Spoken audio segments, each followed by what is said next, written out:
It's Christmas time in Birdland, snow on Udall Street, but we're dreaming of summer nights, packed crowds and home run heat.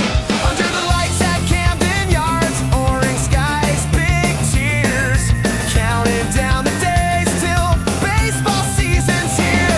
They got the polar bear that wish came true, but there's more on the list that the Birds gotta do. Need a starter for the rotation, one more arm out the pen, maybe a center fielder roaming deep again.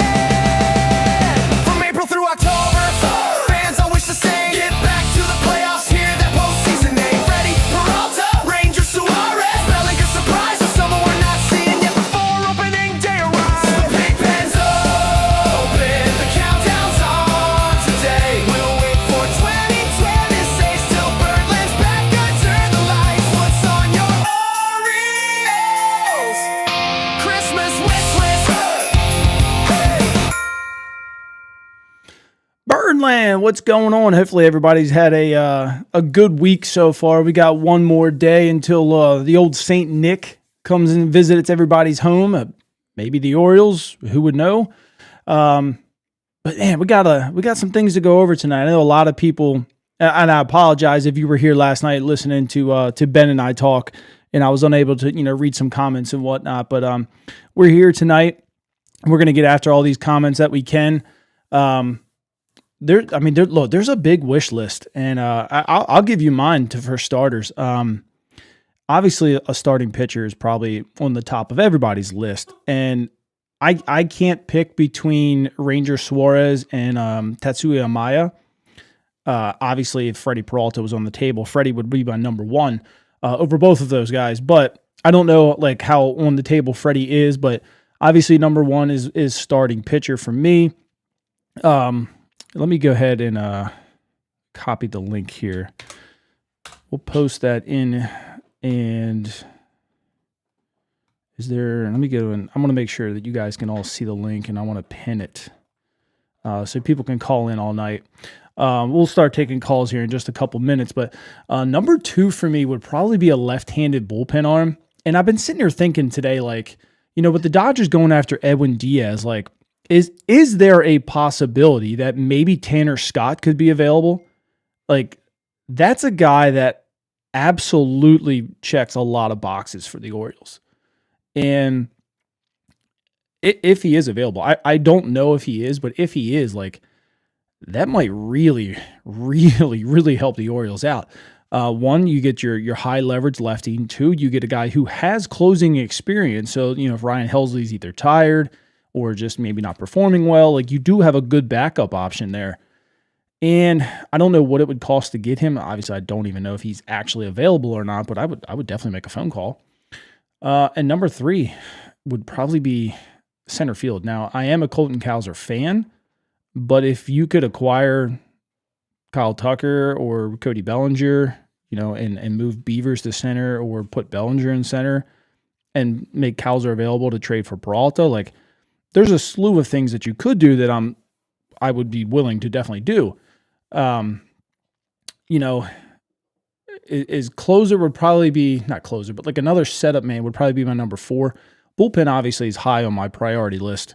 If they went with Fairbanks or something like that, then yeah, I would be all up on that. But I think a high leverage left-handed reliever is probably definitely higher than a setup man at this point. Is JoJo Romero that guy? Maybe, but I think you probably should look a little bit elsewhere first. I don't want Dietrich Enge in that spot. If I don't want to be mean about it, but I obviously just want to get a little bit better and a little bit more shored up in the back end of that bullpen there. And I would say probably number five would be a utility man. I've always been a Paul DeJong fan. He can play both second and short, gives you another middle infielder. He's been there for a while. Even Kansas City brought him in the year they beat us in the playoffs, just to have that veteran presence, just to have another guy in the infield to kind of go over the young guys and things that they could do. But there's a lot of things that this team could use. They don't necessarily need a whole lot outside of starting pitching and bullpen, but there's things that could definitely help you in the long run. But we can start opening up the calls if you want. I'm going to start grabbing some of the the comments here, and then we'll get into the calls. Love the introduction. I appreciate that, guys. I threw that together real quick. I thought it was pretty cool. Fire song. Nice. Hitting in the bag with the AI songs. Yep. What that? My mic just popped. That sounded weird. Laura, evening to you. What is going on with that? Sorry about that. If you're hearing that on your end, my apologies. My mic is blowing up in my ears, and it's like popping, and it's driving me nuts. Of course you do this when I'm shopping with the wife. What is going on here? Are you guys hearing this popping sound, or is it just me? I think my interface is going nuts at the moment. Okay. Hopefully that doesn't do that anymore. My apologies. Of course, now the dog wants to get going. Laura says, I want Ranger Suarez. I think Ranger fits everything that this team is doing very well. There are obviously some concerns with the velo. I think if you control his weight, he has put on a couple pounds over the years. If you control his weight a little bit, I think you could probably get him back to that 91, 92, which I think still plays in the big leagues, especially with his off speed. His off speed is absolutely elite. The fastball is still good enough to get over to get some strikes. So I would definitely be all in for Ranger Suarez. Kendall says, Merry Christmas. Merry Christmas to you as well. I appreciate that. I'll take Amaya and get Bassett also. Bassett would be pretty fun. I ain't gonna lie to you. Bassett would be fun.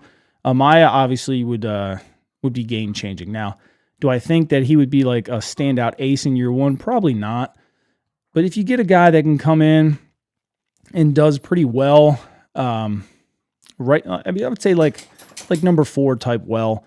I think you'd be fairly pleased with that. Now, Yamamoto came in his first year and pitched to like a 2 or a 3, and then last year obviously just took off. And that's the kind of projection that you would want for Amaya as well. If they could get that, man. Now, obviously, I'm not saying he's going to be Yamamoto, but the stuff is there where he could be really good. I don't know, but Tanner is on notice, right? I mean, if you got Diaz, like maybe Tanner is available. What the heck is going on with this thing? Hopefully, you guys aren't hearing that because it is popping like crazy in my ears right now. BC Baseball says, I would love Fairbanks, or like Fairbanks. I would like Fairbanks too. I think Fairbanks also fits in the bullpen pretty well. And you don't really have to rely on him to be a closer, but he's there if you need it. And he still throws pretty hard. He has obviously the experience.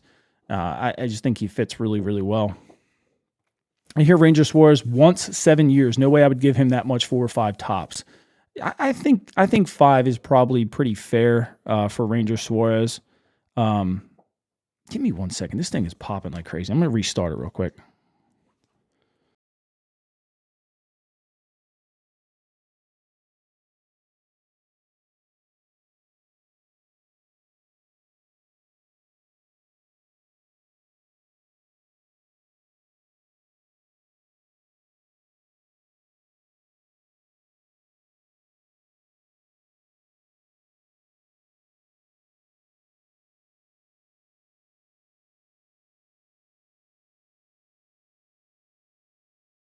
Yes and no. There it goes. Okay. Sorry about that. Again, this thing was literally just like popping in my ears. It was driving me absolutely nuts. I really apologize about that. Would I prefer a left-handed or right-handed starting pitcher? I mean, you already have Trevor Rogers. You have a bunch of righties. Would a second lefty help? Yeah. But at this point, like, I'm just trying to find guys that get outs effectively at the top of the rotation. I don't think it matters to me. Amaya is right-handed. Suarez, obviously, and Framber are left-handed. Freddie Peralta being right-handed. I don't think it matters to me too much. If you land Amaya or Peralta or Suarez, you won't hear any complaints from me whatsoever. I'm not going to be like nitpicking and say, oh, I wish he was left-handed or I wish he was right-handed. No. Like these are good arms. They're top of the rotation arms. These are guys that are going to help you win ball games. Like just get me that dude. You know, whoever they're going to get. I mean, think about it. Kyle Bradish, Trevor Rogers, Shane Baz, and then we'll for the sake of argument, Ranger Suarez, right? So you got 2 lefties, 2 righties, but you have 4 legitimately very good arms that all could throw to under a 4 ERA. Some of them maybe even under a 3.2, which is damn good. It's a great rotation. I'm not really going to care what side of the hill they're throwing from. These intro songs are so good. I appreciate it. Now remember, the pinned comment on YouTube is the call-in link. So if you guys want to call in and ask some questions, it is pinned on YouTube currently. Need a utility infielder who's sold to choose. So Renfrejo, Willie Castro, IKF, or Jeremiah Jackson. I think Jeremiah Jackson's earned himself the right to play a little bit. Again, Renfrejo's okay. Willie Castro, IKF, IKF could be your third string catcher, sure, but I don't know. Could they be better players than Paul DeJong? Maybe. I do know that from what I've been told, they are looking for somebody who plays infield and outfield. Now, could they bring Mateo back? Maybe. I mean, they love Mateo, but if they brought him back from like a $2 million deal or something, I could probably see that happening. DeJong plays second and short and has played some third, or at least worked out at third, but he's got a bat that's been there in the postseason for a while. He's a veteran. IKF, same thing. He's got a bat that has been there for a while in the postseason, and you don't really complain about it. I don't know. Willie Castro, he's decent. Renfrejo has his moments, but I'm not really sure. Double up on Pete's and go get Fairbanks. Listen, you're gonna put that bullpen in a really good spot if you do that. Jabo says, like, subscribe, and become a member if you can. I appreciate that, Jabo. We hear it too. Oh, you do hear? Oh, my bad. I'm sorry, guys. For utility sorry. I just read that one. Okay, got it. You heard a bit. All right, gotcha. I would like to get Kyle Tucker, Cody Bellinger. Could you imagine? So the executive burner guy, I don't know if you guys follow that Twitter account. I know some of you guys do, but he was breaking down like a good contract for Kyle Tucker, say, for the Dodgers. And a lot of it was deferred. And I'm sitting there looking at it, and a buddy of mine, Chad, who could be in chat here, he texted to me. He's like, if I'm the Orioles, I'm all over this. And it was like a 6-year, I think it was like, let me pull up Chad's text. 6-year, $255 million with $75 million deferred. 2026 is $50 million with $5 million deferred. 27 is $50 million with 5-year deferred. And then there's an opt-out after 27 if need be. 28, he would make $40 million with 15 deferred. 29 would be $40 million with 15 deferred. Now, both of those right there help the Orioles a lot when it comes to luxury tax and whatnot, especially when you have to start paying Gunnar Henderson and whatnot. So you're down to only paying Kyle Tucker $25 million on the books. Like, that really helps. And then after 29, there's another opt-out. And then in 30, there's a $37.5 million salary, but a $17.5 million opt-out. Deferred.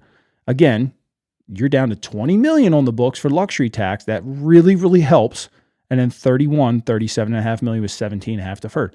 Is it a lot of money to defer? Yeah. But one, you're getting a guy that's ready to play for you right now to help you win. And two, you're deferring things for the luxury tax reason. So when you defer money, right, that $37.5 million, that $40 million, that's not whole. When you're deferring 15 of that and you only have 25, so you're only paying 25 towards the luxury tax. So that's why a lot of these teams are starting to defer things, especially like the Dodgers. They're keeping their luxury taxes. They're well over it, but they're trying to get it down as low as they can. And it makes a lot of sense. And like Chad said, if I'm the Orioles, I'm all over that. A $75 million deferred. Now, do you defer that over like 10 years, 20 years, something like that? I don't know. We would just be a joke every July or June 1st or whatever, but who cares? If you win a World Series, who cares? That'd be kind of fun. All right, so we got our first caller, and then we'll get back to some of the comments here. We got Festivus Claus calling in. Let's get Festivus set up here. What's going on there, Festivus? How are you doing, man? The Ravens suck, so I have moved over. I'm now an Orioles Festivus Claus. That's what I like to hear. So what's good with you? You got any plans for the holiday? I'm taking a break out of my next 48 hours of delivering gifts. Unfortunately, not to Baltimore right now. But I am going to be delivering gifts. I'm going to be eating burger cookies. I'm going to be doing everything that you expect Santa to be doing, but fatter. Very nice. Very nice. That's what I like to hear. That is what I You like to didn't hear. expect this So now, did you? give me your wish list for the Orioles. See, now I would like a festive gift wrapped playoff trip. Okay. Okay. And what does that entail for you? Players or just the guys that got just getting hot and winning or what? I don't see why the guys that we've already got can't do it. Okay. I like that. It's a damn good team. We have to remember that. Yeah. The right coaching staff will do great things. I can't disagree with you, to be completely honest with you. Not at all. Yeah. We And have guys on this team. Right. We Yeah, just they're only need going as far them as to remember. the young guys are going to carry them. The core of the guys, so to say. Beavers, Basayo, Adley, Gunner, Westberg. If they kind of play like they did last year, they're really not going anywhere. Yeah. A change of philosophy is a great thing. Yeah. And it could spark something. And whether we need more people on the outfield, go for it. Right. If there's players available, take it. But Yeah, right now, I'm happy. Yeah, I think I feel the same way as you. If Kowser played, I'm cool with that. If he doesn't, I think I'm okay with that too. I do love the guy, and I think he's great marketing for the Orioles with the whole like cow and mooing and stuff like that. It's different than what most teams have, and it is engaging for the fans. And I know some fans hate it, and that's fine. But it's cool. I mean, you want a guy like that to succeed, so you can promote that even more. But now now at least you got a polar bear you can promote. Absolutely, and if I see a polar bear up there in the North Pole, when I head back there, obviously for some reason I'm in Nottingham, England right now. But I mean, who knows? In maybe 3 hours when I get back up there and ready to deliver it, I'll say, Pete Alonso, you're in the wrong place. Right. You should not be in the North Pole. Yeah. Get back. Yeah, I've always wondered, with Pete being from Florida, how does a polar bear survive in the Florida heat? Festivus Claus thinks that maybe they got his name wrong. maybe the polar bear melted and he's just a regular ass brown bear right now. It's very possible, right? Yeah. Keep your guns on standby because bears like people, apparently. Yes, they do. Yes, they do. So what else you got for us? You got any presents or anything? Any gifts? See, right behind me, I have many gifts, but I can't show you them because they have to be delivered, unfortunately. Is there a starting pitcher in there by chance? No, but there is a Grayson Rodriguez elbow. Oh, well, I mean, did you forget to deliver that the last couple of years, or? Unfortunately, wrong stream. Festivus Claus was a Ravens guy primarily. I'm sorry about that. That's funny. That is funny. All right, man. Well, let me get on to the next one. We got Joe, Arkansas Joe, waiting in the streams here. Brilliant. So we will we'll get the lines moving here. I appreciate you calling in, Santa Festivus Claus, and absolutely. We'll catch you later, buddy. Have a great stream, brother. You too. See ya.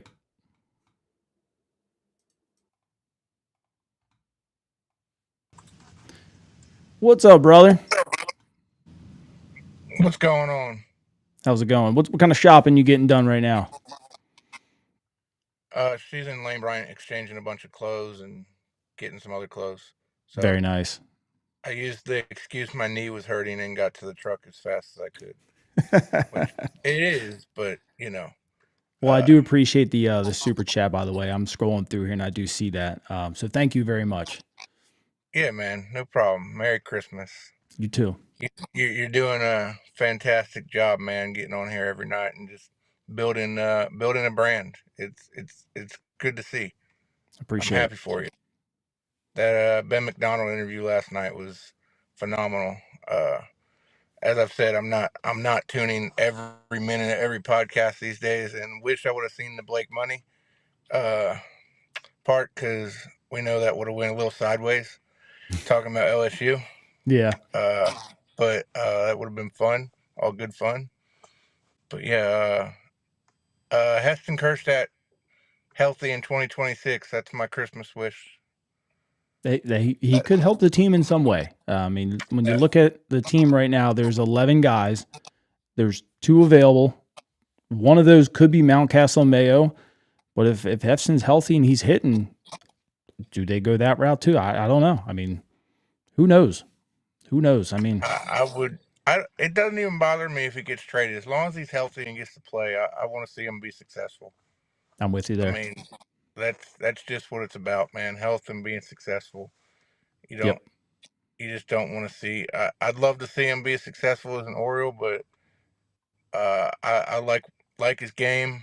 Enjoyed watching him in college and in AAA. Got to see him play in Memphis. Got to shake his hand, do a hog call with him. That was Nice. fun. Hopefully, Aloy stays an Oriole long enough to get to Memphis. That's the worst part about how the minor league system's set up. Like, the Bay Sox don't come this far because Travelers are in the Texas League, and that's not. But the Redbirds play in the same league as the Tides, so I Mm-hmm. get a chance to go to Memphis and see the Tides play when they come. And the ballpark up there is really nice. The AutoZone Park, it's really nice. Hey, It could almost be a major league park. It's pretty big, nice. Very nice. but it's not like Liberty Bowl big, but it's pretty decent size because they don't have any other baseball up there. So Right. If you had one pitcher that you wanted to pick out of everybody mentioned to us so far, who would you pick? I think I'd go Suarez. Suarez. Mm-hmm. Are you being safe on that, or? Yeah, I think so. I think that's the best. I think that's a good bet. I wouldn't mind Framer though. I mean, I think Mhm. that's going to be the best, probably the cheapest deal considering what happened with the catcher last year. But I think that either way, you go either way, it's going to be good. Yeah.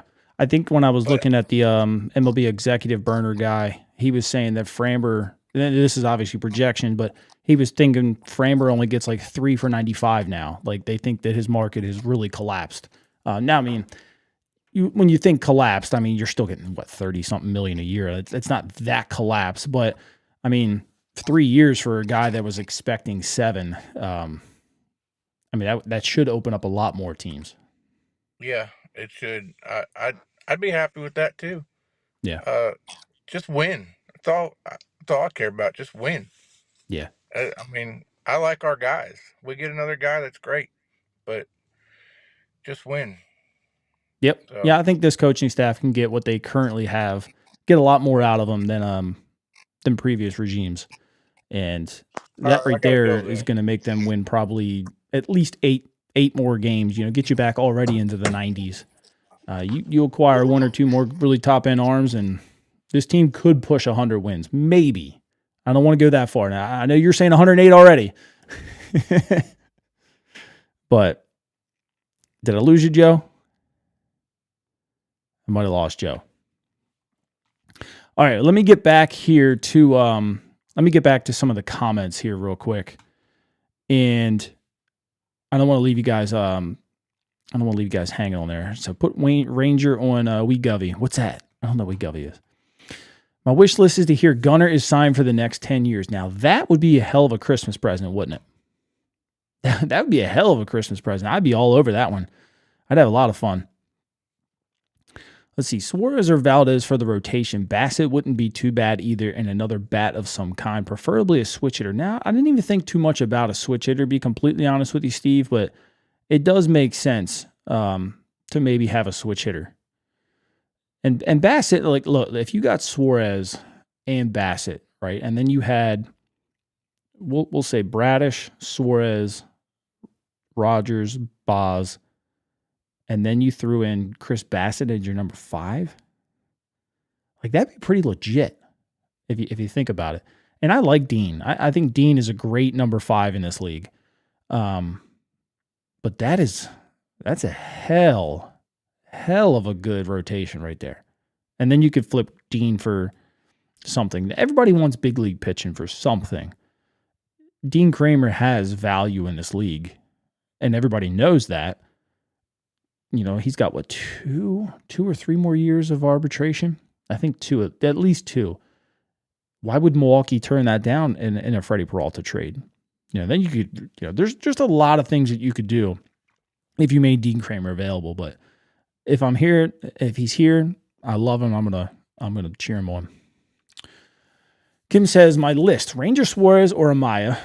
Number 2, high leverage lefty reliever. Number 3, Sir Anthony Dominguez, my beloved. And then number 4, another bat if there's one still out there who fits. And then 5, defense first utility player. And I agree with that, definitely. Now the question is, who would be the defense first utility player? Maybe IKF, Willie Castro. Rengifo's got an okay glove, but I think Rengifo's a little bit more known for his bat than the glove. I probably shouldn't even say that because he doesn't have power or anything, but he hits the ball. He's got a pretty decent, contact rate. Do you think some of the bigger free agents still left will sign by January 1st? So my initial thinking, I've talked to a couple people about this, Amaya has until January 2nd to sign, and I think that really does hold up almost everything. And basically because obviously he's a Boras client, and Boras also has Suarez. So those are your two bigger names right now on the market. And then, when you think about it, Cody Bellinger is another big name that's also a Boras client, and he's asking for a ton of money for him. So when you really think about it, those two guys on the pitching side, and then you got Bellinger and Tucker on the hitting side, kind of just holding up everything. And why they're holding it up, because as teams have to, they're budgeting for them. And if they miss, then you'll see a domino effect. But they're trying to, they're not going to go out and sign Zach Gallen right now if they have a chance to sign Ranger Suarez. Excuse me. So there's definitely a holdup league-wide. So I think Ranger or Amaya is probably going to be the first domino. And with Amaya having that January 2nd hard date, I could see Ranger signing within a week or two, right? Maybe before, maybe after. I think once people get a hard, concrete idea of what his deal is going to be, and then that AAV, then you'll see Rangers sign. Framber, he could be another holdup because obviously if teams are offering him just 3 years, he could hold off for a little while. So Cody Bellinger could hold things up for a long time. Now I've seen some teams, starting to talk to Austin Hayes a little bit because they don't have time to wait, right? They got to fill a lineup up. So I do think, I would say probably after January 1st, but maybe within that first week, maybe week and a half, you'll see a good amount of guys go, hopefully. Because you think about it, really, or pitchers and catchers report in 50 days. So they don't have a ton. They have time, but they don't have a ton of time. Everybody wants to get this done, and they, and especially the teams, they want to, dive into the film rooms, see what they can do to, call you and what they want you to work on, stuff like that. When you just kind of show up in the middle of spring training and then they have to do all that kind of work, you're kind of behind. So everybody wants to get their guy in there early and they want to get ahead of all that stuff. So hopefully they start signing soon. Jabo says, I want one more left-handed pitching. I'd be all for it. But give me Amaya and Peralta too. I'm with you there, Jabo. I'm with you there. T-minus 15 hours, so another 10 days off. There you go, Joe. Heck yeah, man. I'm going in tomorrow to work for 4 hours, I think. Going in the morning, make sure everything's not on fire, and then I'm getting out of there. Would I send Kowser to the Sox for Lubob? Who's Lubob? Let me try and think. Are you talking about the center fielder? Who's Lubob? But yes, I would, if they're a good player. If Amaya is willing to take something close to what they are offering Suarez, do the O's pivot to Amaya? Maybe. If they're both sitting... So the thing with... I've seen projections for Suarez at around 23 a year. His spot rack projection is 26 a year. We've seen some projections have Suarez at 30 a year. So that's where you have to figure out what Amaya is. Now, I don't think Amaya is breaking 25. At least he shouldn't year one. So maybe he's pushing for it. You got to know Boras is pushing for that, but I don't know. I would. I mean, if you could get one of the two at 23 million, like I'm going to take the guy that throws 100. Now I understand that Suarez has an elite, off speed set, and he probably throws more strikes. He's definitely the more primed player that you know what you're getting out of. But I mean, when you got a guy that throws 100 and he's got like 3 different changeups, you got a Vulcan change, a changeup, and then you got a split finger too. Like, it's just hard to hit. He's got like 6 different pitches. Now he has some command issues, but I would probably lean to the guy that throws 100. Rick says, hello, friends. Out shopping still? Just in to check in to say hello. I appreciate you, Rick. Definitely appreciate you. What are you shopping for? I despise. I don't know about you guys. I despise going out now. Like when I was younger, like Black Friday was awesome. A couple days leading up to Christmas was awesome. Like go to like Macy's and J.C. Penney's or like Sears back in the day, like all the malls and stuff, and it was fun. But now it's like I'm gonna be around anybody this time of the year. Like I don't want to sit in traffic. I don't want to look for parking. I just want to sit there and scroll on Amazon and be like, oh, that looks good. Yep, let me add that to my list. I must be getting old. I don't know. Adit says, my wish list, Suarez or Amaya, Bellinger, and a high leverage lefty. Could you imagine? Let's put our tinfoil hat on here for a second, because this would be fun. And I highly doubt it would ever happen. But sign Ranger Suarez, right? Then you sign Cody Bellinger. And then somehow you traded like Colton Cowser or something else, some kind of package, and landed Tanner Scott. Could you imagine the lineup and the entire roster that Baltimore would have? You would have to be the favorites for the AL at that point, right? I think you would have to be. You have Kittredge, Tanner Scott, Ryan Helsley. Whew. And then let's project here for a second. At this point, honestly, it wouldn't even matter. You could lead Gunnar Henderson off. You'd have Gunnar hitting 1, Westberg hitting 2, Cody hitting 3, Pete hitting 4, right? So now you have left, right. Taylor Ward hitting 5. That's another righty. Then you have Basayo, and then we could put maybe like Adley, and then you got a left and a right again. You put Beavers in center, put Beavers hitting after Adley, and then you got Jackson kind of hitting last. Good Lord. It would be incredible. Could that really happen? Probably not. I'm living in a little bit of a fantasy land here, but listen, we're 2 days away from Christmas. I'm supposed to be living in the moment, right? I'm supposed to be believing. So I'll have a little fun with that. Again, phone lines are open. Pin chat here on YouTube. If you guys want to call in and ask some questions or just say hi, like I'm here for you guys tonight. If I had my choice, who would you sign as far as a starting pitcher? It would probably be Suarez. I think Suarez is probably the safer pick. Framber he's probably your highest reward, but also highest risk. And then, and I would probably put Amaya as your second highest risk. I don't want Zach Allen at all. I'd put him also as a high risk. Just some of the metrics just seem to be kind of lowering. And I know it was just 1 year, but I'm not sure. I think Suarez is probably just the safest pick. And then Freddie Peralta. So I would sign Suarez, and then I would try to trade for Peralta. If there was a sign and trade for Peralta, does 6 for 200 do it? Whoo, baby. It better. What is that a year? 33? I don't see why not. He's just as good, if not better, than Framber. And Framber was projected around 30 a year. Yeah. I would hope that would do it. You know what I mean? Like, let me just see highest paid AAV pitchers. I know Wheeler's got 40 something. So 33 would put him right at like 9. And I think that's fair. So you got like Ohtani at 70, but that doesn't really count. Scherzer at 43, Verlander at 43, Wheeler at 42, DeGrom at 37, Snell at 36.4, Cole at 36, Burns at 35.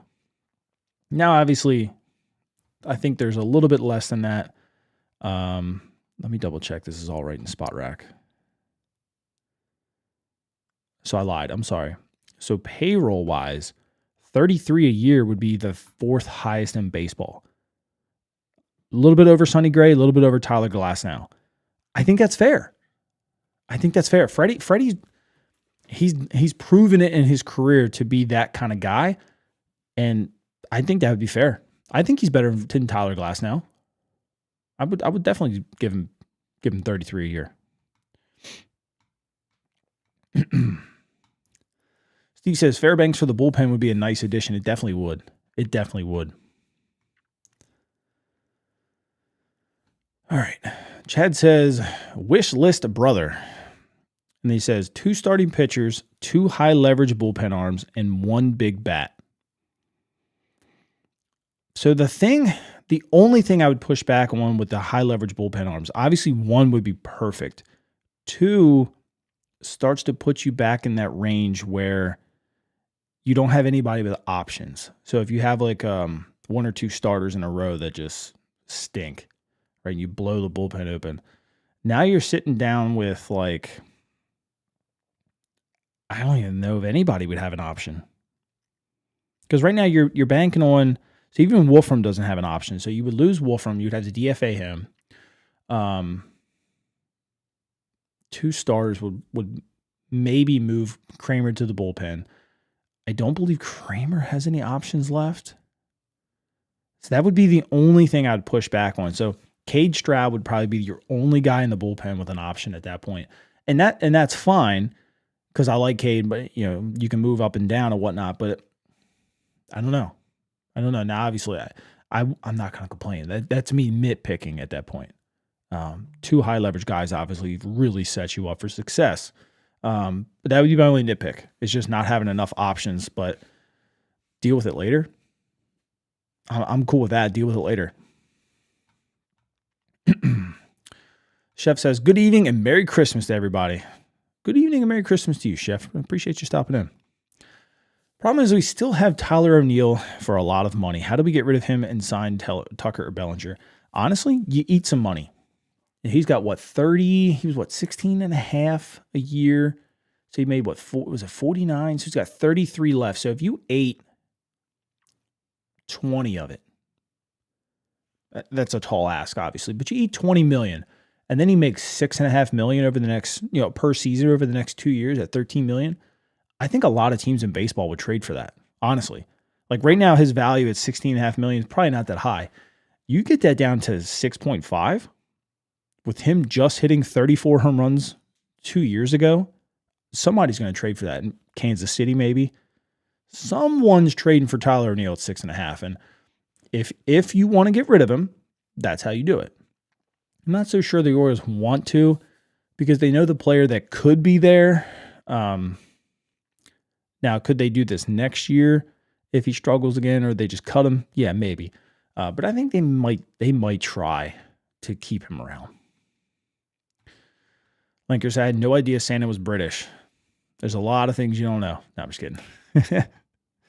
We all love Nick. Yeah, Nick's a great dude. Was that British Raven? Yes, it was. Yep. I hate the idea of paying someone that much with opt-outs. Get rid of all the opt-outs. It sucks for the team, but for the player standpoint, sometimes that's what it takes to finalize the contract.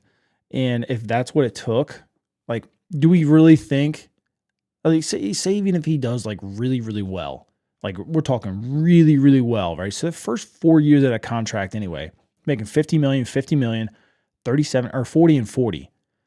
Is he really making $180 million? We'll just say even 80. No, I mean, not. So if he opted out the first time, let's see. So 37.5 times 2. So that's 75. So yeah, you're looking at 75 and then 80. So what is that? He's not missing out. He's not going to make $155 million over the next 4 years. I don't think he would. I mean, you're talking almost $39 million a year. The opt-outs are there. And if he really wants to go off, obviously at that point, you're probably going deep in the playoffs, so it helps. But if he opted out, like, is he really breaking $39 million a year at that age, at 33? I mean, he'd have to crush the ball. There's a chance, but those are the kind of things that help you land a deal. And then when you structure it like that, like, are you really making more than that? Probably not. So you have an opportunity to really play out that whole contract. But you got to remember too, if he does opt out, like that comes off the books, right? So that's on him. And that sucks for the Orioles, but it also helps because then you get all that money back. So it's a two-way street, but I definitely get it. Ask me how he thinks Great Britain will do in the WBC. I think we're still worried about Great Britain getting good uniforms. Remember that the WordPress they used? That was ugly. Hopefully they have some better uniforms. Sorry I'm late in European. Is he Santa? He's definitely Santa. I thought he was the Witcher. He's the solar bear. There you go. Polar bear plunge. That's coming up soon, right? A couple weeks here. Is there a legitimate positive relationship between Tucker and Elias? I would think so. I haven't heard myself, but I would think so. It's tough to think that there wouldn't be.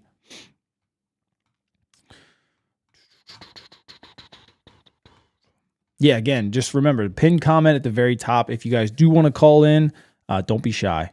I know Laura said she was going to call in next time, so there's your chance, Laura. Is there any chance that Kyle Tucker's top destination would be here? I think it would have to be considered, right? Because you got a fairly short right field, pretty easy to play in. You know, I wouldn't call us a large market team. We're probably mid-sized market, but the pressure is not there. The roster here is already pretty good. You know, there's a lot of positive things that we've heard about this coaching staff and whatnot. You do have a little bit of ties with Mike Elias, and maybe I like to think that our destination is good for a free agent to want to come to play in, but I mean that's just me being a homer. You know, how does Tucker feel? I don't know, but you would have to think the Orioles look attractive on paper. The Orioles, not saying anything else other than the 26-man roster, but everything else on paper looks pretty decent. And Jabba says the price is right. Sometimes if the price is right, it doesn't matter, you know. Linker says, call the Hogs, Joe. Heston could be a part of a starting trade. He definitely could be. And look, I'm with Joe when he called in and said, you know, Heston hopefully gets healthy. I always liked Heston, and he looked like a guy that was going to help this franchise for a long time at the plate. Obviously, when he got hit in the head, a lot changed for him. I do want him to get healthy and just see what he can do. I mean, he's a young kid. He's a really great kid. If it's for Baltimore or not, but somebody in the league, hopefully he gets healthy and gets himself on track. How much money did Framber Valdez cost himself with that stupid decision to drill his catcher? Maybe as much as DK Metcalf. Have you guys seen that? The whole, like, him punching a fan, the Steelers wide receiver? And it was built into his contract that if he missed any practice or playing time whatsoever, whether for suspension from the team or the NFL, he would void $45 million in guarantees. That's $45 million. And he loses his entire 2026 or 2027 salary at $26 million. Whew. All for mushing, punching something, grabbing a fan's hair. Who lost more there, Framber or DK Metcalf? Because if you think about it, Framber gets 3 for $95, like he's still getting 33-some million a year. You know, could he have gotten 5 or 6 years? Maybe.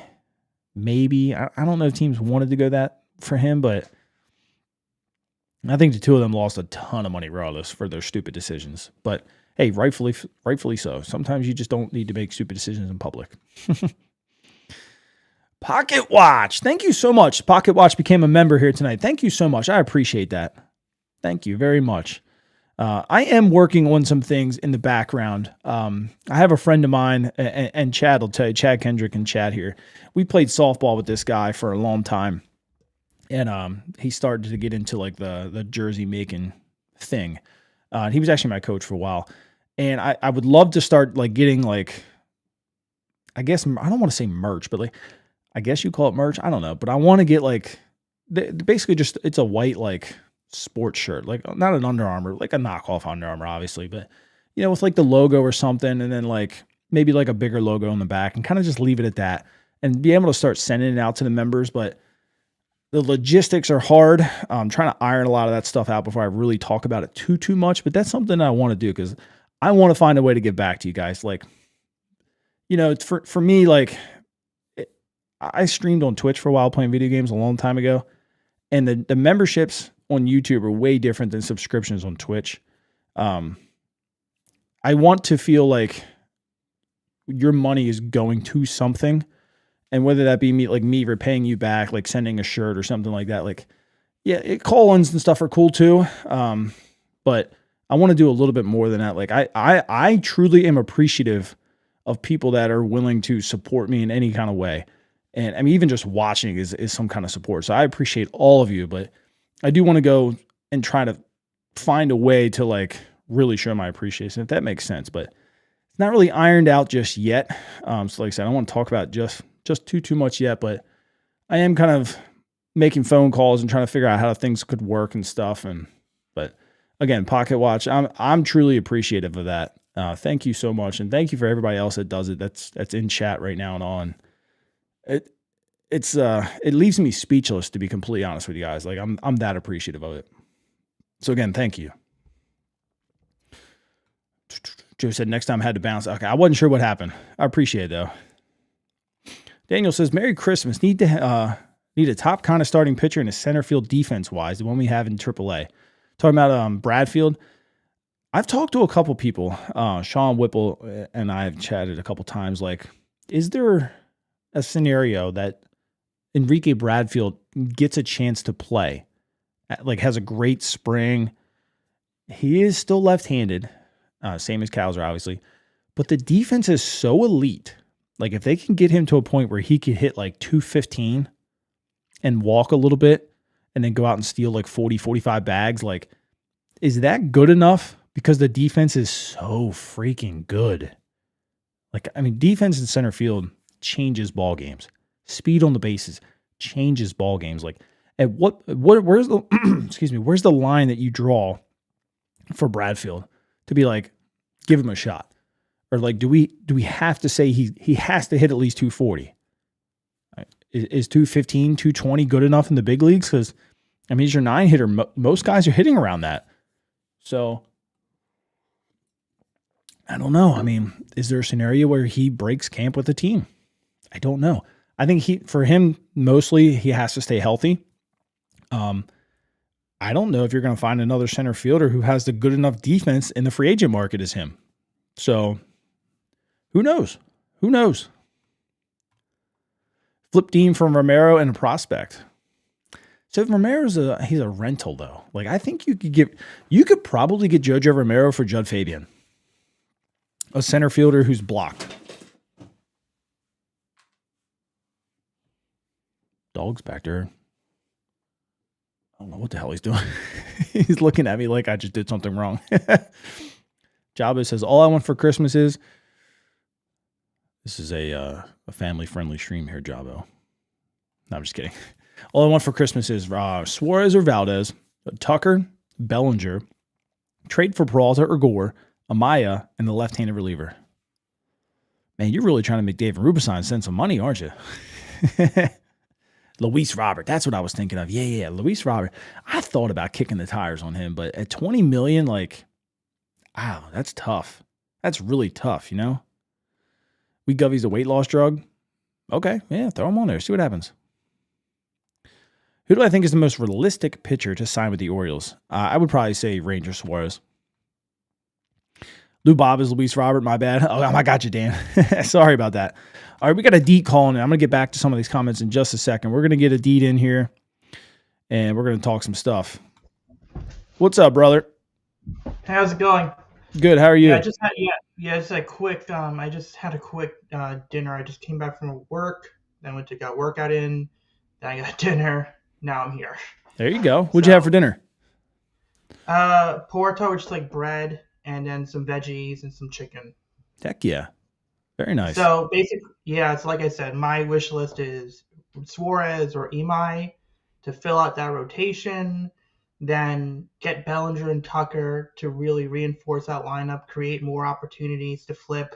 I mean, again, I like Dylan Beavers or like Colton Cowser, but if you can get guarantee Kyle Tucker or Cody Bellinger, I would listen in on putting Beavers in a trade for a good reliever Right. to stock up that bullpen, and then also to end it by spring training, get at least closer, or maybe even get an extension done.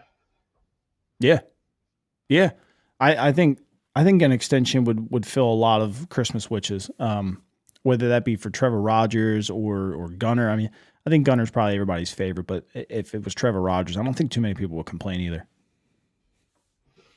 No, yeah, I mean that's pretty much all. But like I said, I think I don't know if you're at the comment yet, but I was like, if you put in Bellinger, like you could have that middle of that lineup being Gunner, Alonso, or Adley, Bellinger, or again, you could just rejigger that lineup. But that middle lineup looks a lot better now.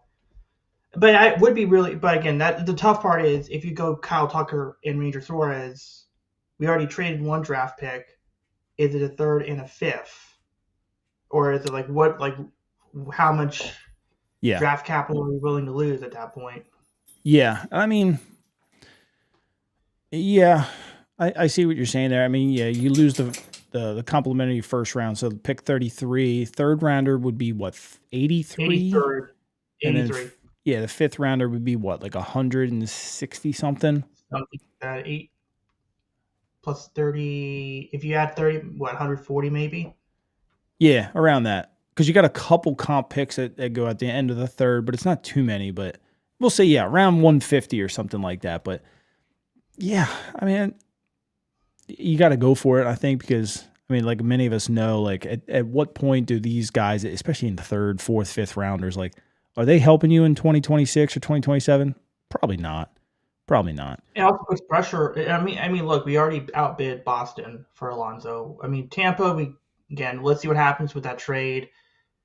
If we get Tucker, we outbid the Blue Jays, and apparently, I don't know if you saw this on Twitter.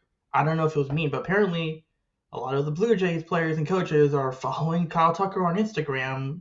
Don't know if that means anything, but it would be funny if the fan base was seeing all of that and then seeing their division rival just Yeah. end up with him at the end of the day. And then, Yeah, that'd be and awesome. of course, look, anytime embarrassing the Yankee fans and like just having the Orioles actually spend more money and just ripping the hearts out of getting Bellinger or Imai. Yeah. I don't care. I don't care if Bellinger sucks for the first year. I'm willing to take that. That's all. I'm with you. I'm with you. I think Bellinger would be really, really fun here. Would you Yeah. lead him off? That's all. What? Would you lead Bellinger off? I would have to look at the numbers. I mean, the way I look at it, like your main pillars are Gunner and Adley, right? Yeah. So, like, ideally, you would want veteran hitters like between them in a perfect situation. I don't know if I would bat Bellinger leadoff. Like, I know, like, I think you were talking with Paul a couple weeks ago about this. Like, wherever you put Gunner, you got to put Alonso behind him. Yeah. I would be interested in like if you had Adley, Bellinger, and Basayo, and then that gives that protection Mm-hmm. between Adley and Basayo. Like you got the young players, you got the veterans. I think there is a way you could kind of combine the lineups. I mean, look, it's gonna. I don't know. It's tough. I mean, maybe Holiday leading up. I mean, Holiday. I know the numbers haven't looked good, but then again, let's also be honest. The hitting philosophy for everyone wasn't great at all. So Right. maybe he's slightly better enough to be an acceptable leadoff hitter. Yeah. Yeah. I mean, I would probably try. I mean, look, hey, if you got Bellinger, I would probably put Gunner back at leadoff too. You have Gunner, Westberg, and then Bellinger, and then Alonso, and then Right. Ward. Like, holy cow, things could get fun. Yeah. Things could get real fun. Oh, I think that lineup would probably break the franchise home run record, to be honest with you. yeah, I think I put it on the one of the discords for Bosun. My prediction is like 4 players. Right now, as of now, I think 4 players are going to hit at least 25 home runs. Yeah. I think at least 4. I think that's a fair prediction. I'm going to hop off now just in case you have callers or want to go through the questions. All right, man. Well, hey, I appreciate you calling in. No problem. See ya. All right, we'll get back to some of these comments here. Jeff Molnar says, 2 more starters. Don't care about overcrowding. Where will Levi Wells and Gibson fit in the future if we round out the pitching staff this season? What of Bateman too? So I think Levi definitely, I think actually both of them probably get a shot in the bullpen this year, or maybe like some kind of spot start or whatnot. Both of them are pretty solid. I think a lot of people are going to be really impressed with Levi Wells' fastball this year. I think moves and a slider bites like crazy. He definitely could be a guy who gets his feet wet, like Cade Stroud, and comes in and provides some pretty quality innings, especially if there's an injury or whatnot. But I mean, to answer your question, with the future, there's a lot of injuries all the time, and to have guys like that could be available for you, that's pretty legit. And seems like there's more in the way. Bateman's probably not as close, obviously, as Wells and Gibson. I think Gibson probably gets the call first, obviously, unless there's some kind of like bullpen injury and they want to keep Gibson in the starting rotation. You might see Levi Wells first, but I don't know. I think all in all, there is room to bring those guys in, but it's probably going to be in the bullpen first. But listen, some guys, Corbin Burns came up in the bullpen when he was a rookie. Like that was where he started, and then he finally got a shot. Now, if you come up and you pitch really well out of the bullpen, both of those guys, or either one of them, at that point, like maybe they make room in the starting rotation for you. Like then they kick off Dean Kramer the next year, or they trade. Who knows? Who knows? But I mean, ideally, right now you only have Bradish for what, 2 more years. Let me look at all this real quick. I believe you only have Bradish for 2 years. You got Boz for 3 and Creamer for 1. But let me look at all that. Yeah. So let me do... No, it's not working like that. Kyle Bradish is here through 2028, so that's good. Tyler Wells is only here till next year. Boz is here till 2028 as well. So you lose both of them at the same time. Who else we got here? I think there's definitely room for those guys in the future. Where is why am I missing him? Aiken's going after Dean Kramer. I'm sorry. Dean Kramer's only through 2027. So there's definitely room for Gibson and stuff. I wouldn't, obviously if you sign Ranger Suarez and Amaya, then you have 28, 29, 30 locked up. But right now you have no pitching in 29 at all. You have no players actually in 29, except for Pete. Pete and Basayo are your only 2 players that are locked up. And then obviously you have guys like Gunner and stuff like that. But yeah, there's definitely room. Cade Stroud could get a spot start and stuff. So I wouldn't worry too much into that. But it's a good thing to have too. Steve says JoJo Romero in St. Louis. Yeah, I think JoJo you could probably get for Judd Fabian. Mark says, do you see a world where Kobe Mayo is on this team? Is Colton Cowser the starting center fielder on opening day? Right now, Colton Cowser is definitely a starting center fielder. Do I see a world where Mayo could stay? Yeah. When I keep putting out lineups in my head, even on paper, there's 11 guys that you can 100% count on this team right now. You get 13. Right now you have Mayo and Mountcastle. I think one of those stays as number 12. And I think they try to acquire a utility player to round out 13. I do see how one of those 2 could stay. Now, whether they want a backup first baseman for defense, maybe they go that route. If they want to try Kobe Mayo and a corner outfield like they talked about, maybe you go that route. Mayo still has options, and I don't think that's probably the best thing for him. But if you do want him to learn outfield, maybe you do it in AAA. Let him go down there and hit 10 home runs in a month or something and force his way up. Like there's ways around it where you don't have to get rid of him. Because think about it. If you could teach him outfield and it pans out and you get to keep him, like that's great because Taylor Ward's a free agent next year. Then you can replace power with power if the outfield defense works out. If it doesn't, well, then you try to extend Taylor Ward. So I don't know. Shouldn't be committed to Kramer or Tyler Wells. I agree. I think they may commit to Tyler Wells in the bullpen, though. But I think he really helps his team in the bullpen. Peralta over Gore, 100%. 100%. And I like Gore, and I know he's got more control. He's got high Ks and stuff. But Peralta's pretty close to being an ace, if he's not an ace. So, I mean, I would take that all day, every day. Daniel says Cowser's not a center fielder defensive-wise. I don't probably disagree with that, but I think he can definitely stopgap you for 1 year.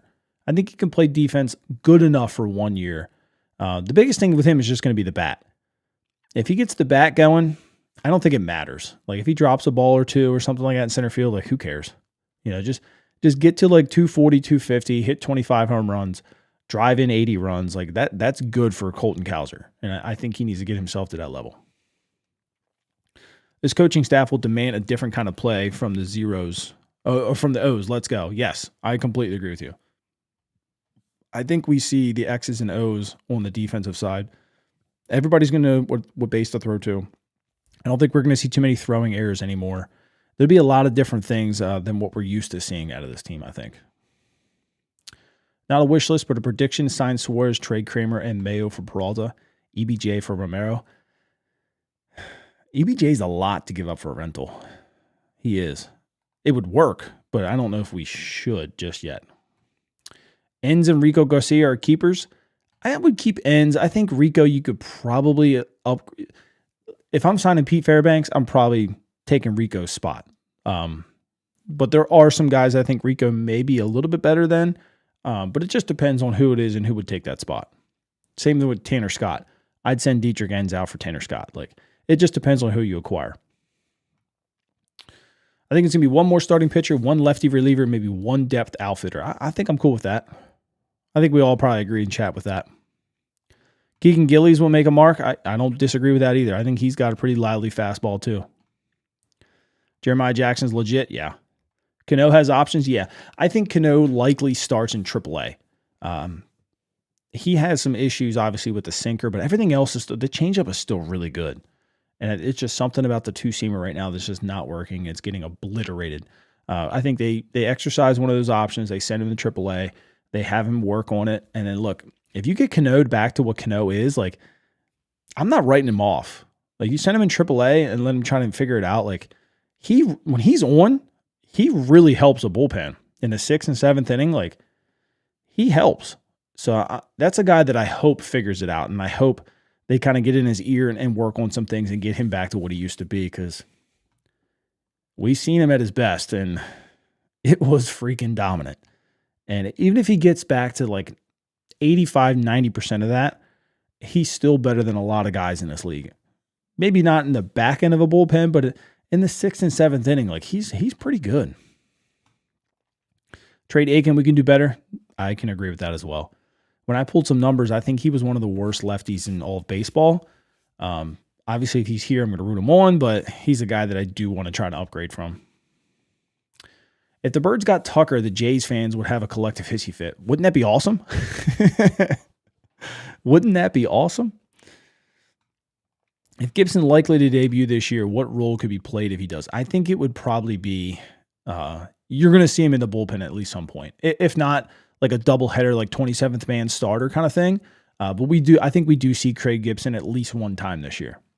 And I think expectations are going to be high for him. He's got some really good stuff, and it could be a lot of fun watching. What's taking so long for DeRosa to add Pete Alonso to the USA WBC roster? He's already said he wanted to play. They added Bryce Harper today to play first, so I don't know.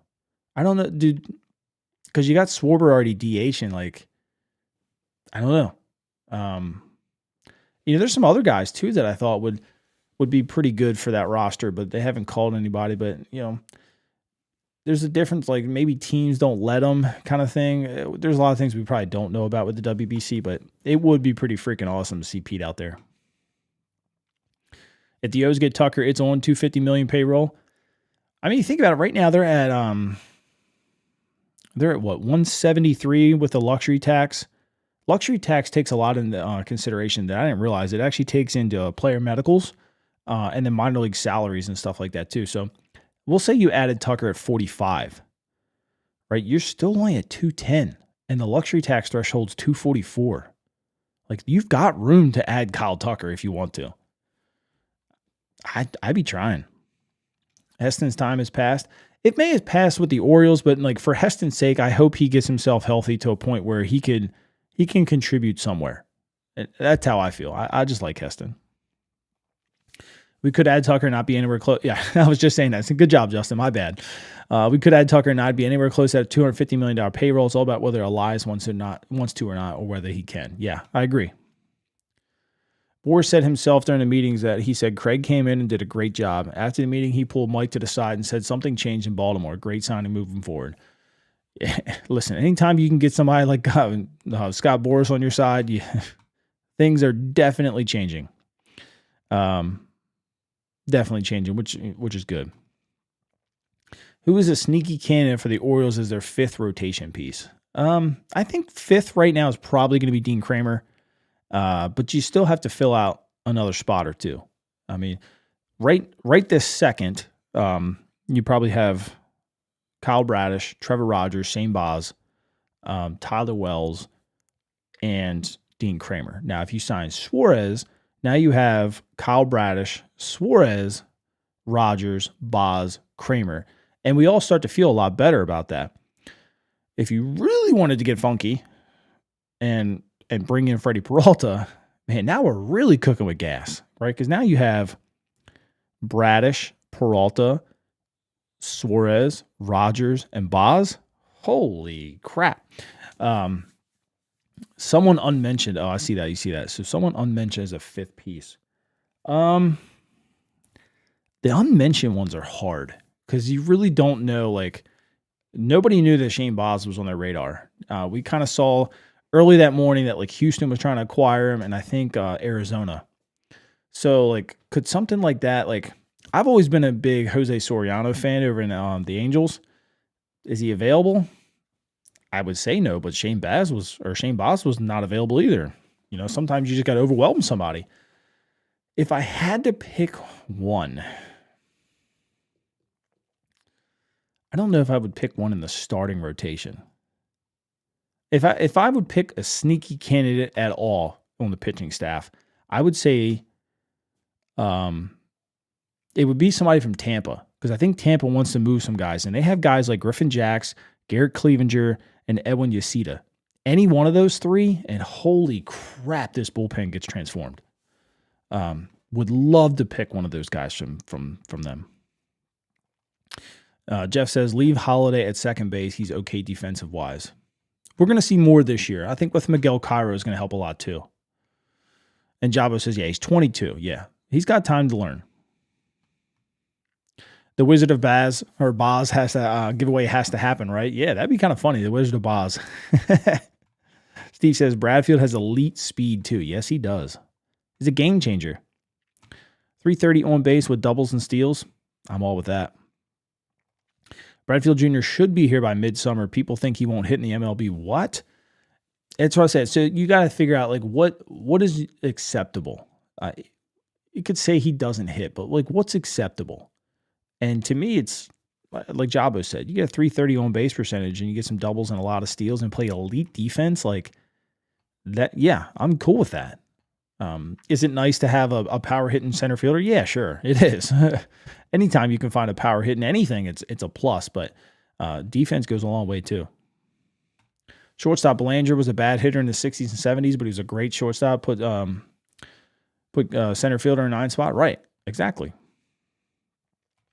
Esteban Milla should be in Chesapeake by the end of the season. I would be there watching him make his debut. That's for sure. I like going down there. What do you think of Brenton Doyle from the Rockies? Rumors are the Orioles have been checking in. So I actually asked a guy about that, and they said that whole thing was a fluff. They didn't have any interest in him at all. So the asking price was astronomical. To me, that might have been like a ploy to get, not just from the Orioles, but from several teams, a ploy to get Boris to kind of come down on Bellinger's market. Because right now Bellinger's asking for near like 400. He wants Kyle Tucker money. And you get some of the teams that maybe were in on him and to start saying like, oh, we might look at Brenton Doyle, like, and maybe get him to back down on the money, but I highly doubt it. But from what I was told, the whole Brenton Doyle thing was just smoke and mirrors. Let's sign Amaya and Eflin and Romero in relief. Bader's another center fielder, says B-Man. I wouldn't mind Zach Eflin, but I don't know. I don't know if they take that gamble or not. And plus, I think he's out for a while anyway. I don't think he's available till like late May or something. Norfolk and Bay Sox rotation should be fire. It spells out the emoji. I was like, what is person turquoise wizard wand? I'm pretty sure it just spelled out the emoji. Doubtful those drought picks would be better than Suarez or Tucker, right? Even if they have been, they won't. Yeah, exactly. At some point you have to weigh the cost. Bader signed with the Mets. Did I miss that, or was that tonight? I didn't think he signed with them. Oh, somebody else says he's gonna sign with the Seattle Mariners. I don't think he signed with the Mets yet. Yeah, Bader's still out there. Jabo says, got to run. Great stream. I appreciate that. Do you think Bradfield has a realistic chance to play himself onto the roster in spring training? The defense is good enough. Why not? That's kind of how I feel. Why not? It just depends. He's just going to have to hit. Like I said, you hit 220 and you get to around a 300 on base percentage. I think there's a spot on this team for you, especially in the 9-hole. Getting Bellinger or Tucker gives you that insurance policy in case you don't extend Ward as well. Yeah, exactly. Dakota says, why not put Beavers in center field? Manso had mentioned that was an option when he came up last year. He's fast enough, that's for darn sure. I think he's just got to have to work on his defense a little bit. Once he shores up the defense a little bit, I think he's going to move around a lot more.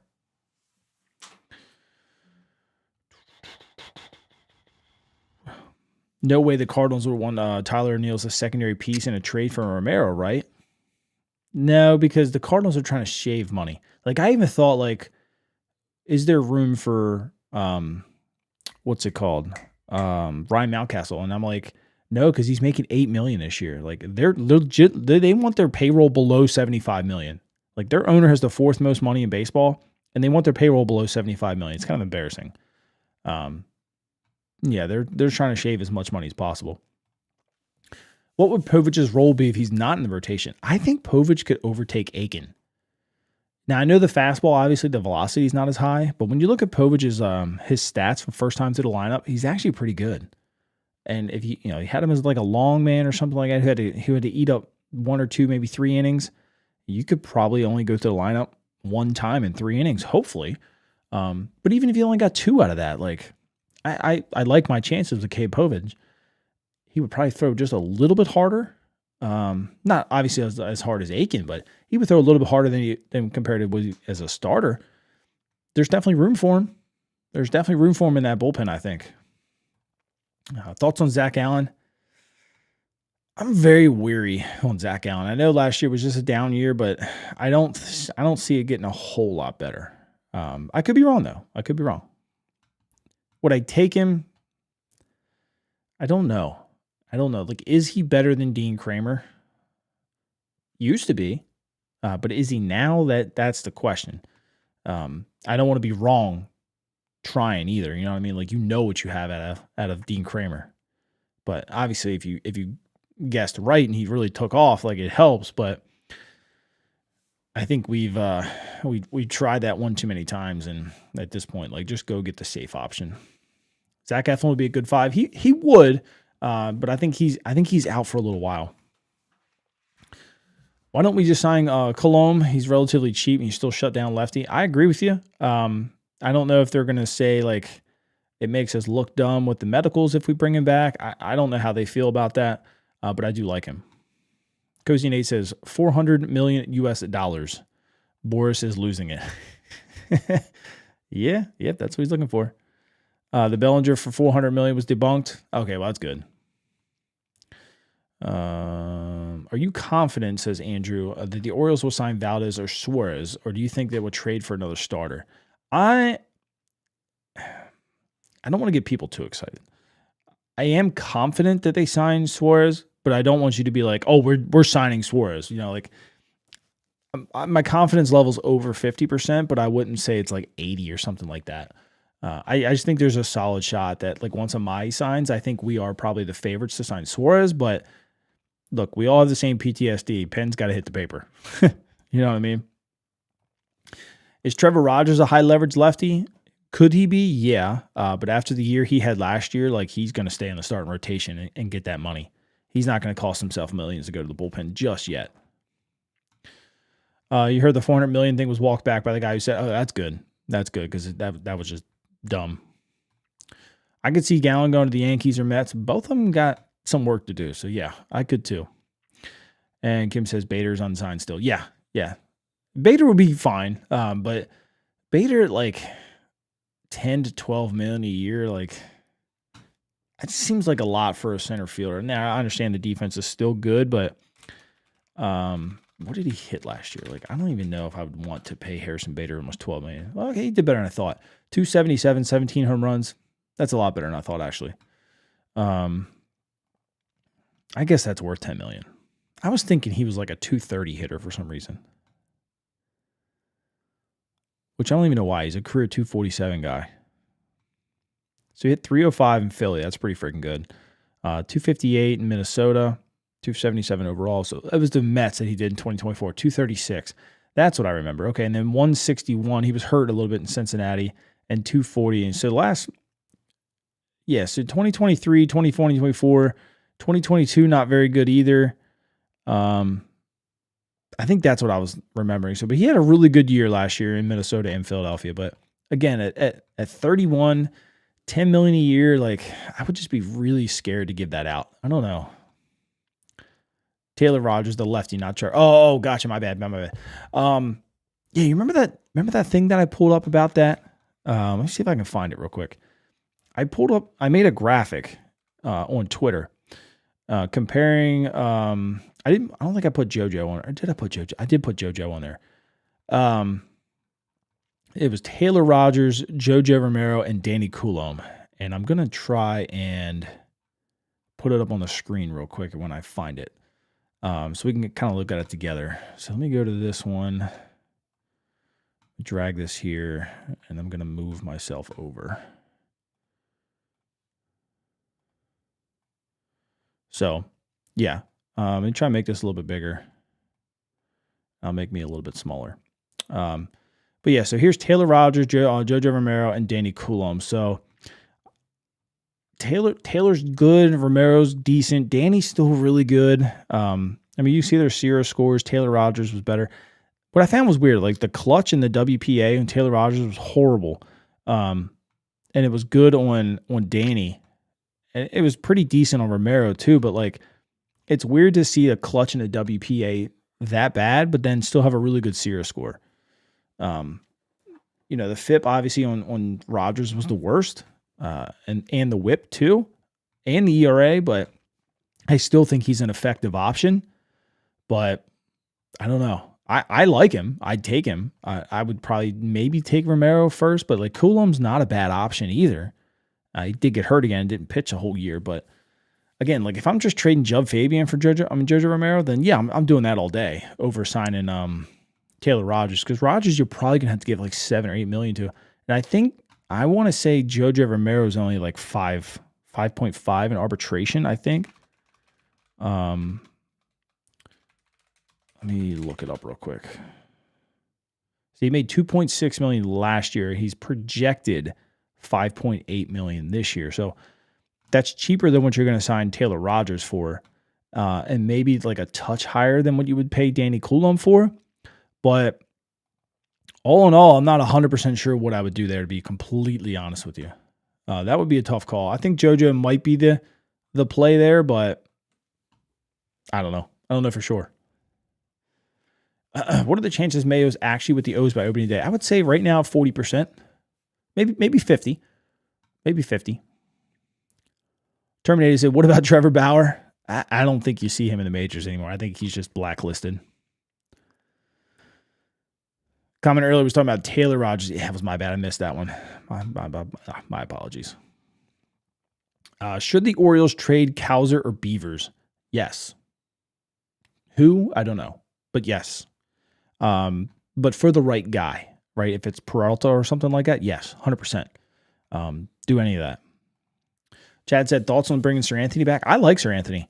I think he still has a devastating split finger. He didn't seem to throw it at all. Like, it got really good in Baltimore, and he goes to Toronto and just didn't throw it. But it was good, and I mean, he's got high velocity. You don't need him in the 8th and 9th inning anymore. I think he'd be a great, 6-7 guy. Can spell you in the 8th, but like, I just think he really fits into this bullpen pretty well. And obviously he's pretty comfortable with Kittredge last year. They kind of piggybacked on each other a lot last year. So there's definitely a lot of things you could do. And Justin says he would trade Cowser. Yeah. I knew Kim loves Sir Anthony. And hey, look, he's good. He's good though. Chad said, I would love to have him back.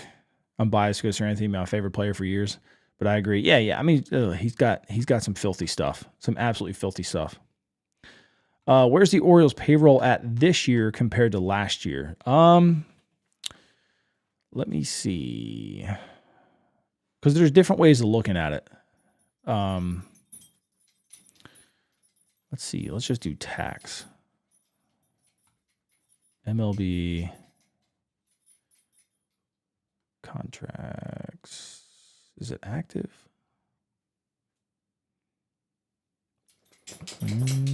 Can you stop that? I don't think contracts is what I want. Because I know, like, when you look at the luxury tax, here we go, team rankings tax. So in 2025, our tax was 179, which I think we're already at. Our tax right now is at 170, so we're about $9 million less on tax right now than we were last year. But if you don't look at tax and you just look at cash, right now we're at 163 total cash. Active roster is only 84. Now total cash brings in benefits and stuff like that. So we'll just go active roster. Right now is at 84. 2025 active cash, they were at 64.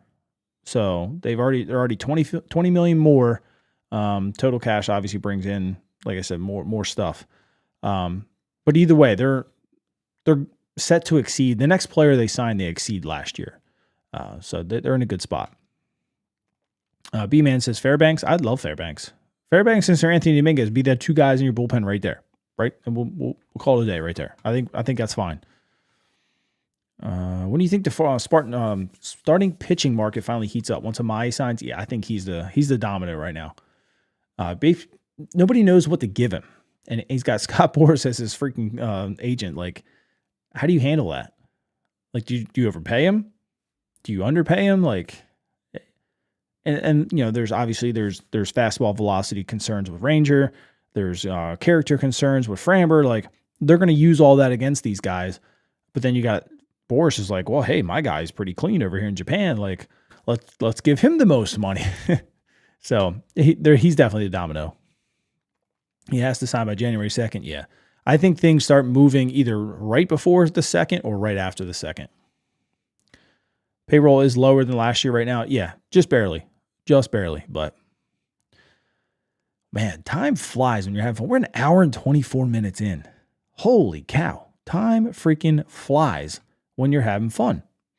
But I do have to go to work in the morning, just for a little bit. But I appreciate every single one of you. Again, like I said, when you guys just show up and chat with me, it's awesome. It shows me support, and I'm truly appreciative of every single one of you. And I hate to even end these because I just love talking ball all day long. I'll answer one more question. Terminated Goat said, who do I think is the next young star the Orioles re-sign will be? I'm going to go on a limb and be a little different and say it's Jordan Westburg. Yeah, I'm going to be a little different than everybody else. Gunner's obviously the easy choice, but I think Gunner's contract is so much harder to figure out, where Westburg, you just be like, hey, you know what? Let's just give you like 6 years. I'm not even going to throw out a number, but I think his numbers are just a little bit easier to do. Plus, he's a little bit older. So, I don't know. Yeah. Was Festivus Claus here? He was at one point. He was. Pocket Watch says, thank you for doing this. Thank you guys, honestly. Like, if you didn't show up, I probably wouldn't do it. The fact that you guys are here and just talking ball with me, like that's what makes this go. Like this is all you guys. This isn't for me. I just love talking ball, and I love talking it with people that like to talk it back. So I don't have anybody at work that I can do it with. So I come in here and chat with you guys about it, and I appreciate every single one of you. But until either something big signs or something else, I hope you all have a Merry Christmas or a Happy Holiday. And we get maybe a Christmas surprise. It'd be freaking awesome. If we are, we're going to come talk about it. If not, enjoy the time with your family. Stay safe. Eat lots of food and put yourself in a food coma. And enjoy it. And I'll catch you guys later. Thank you again.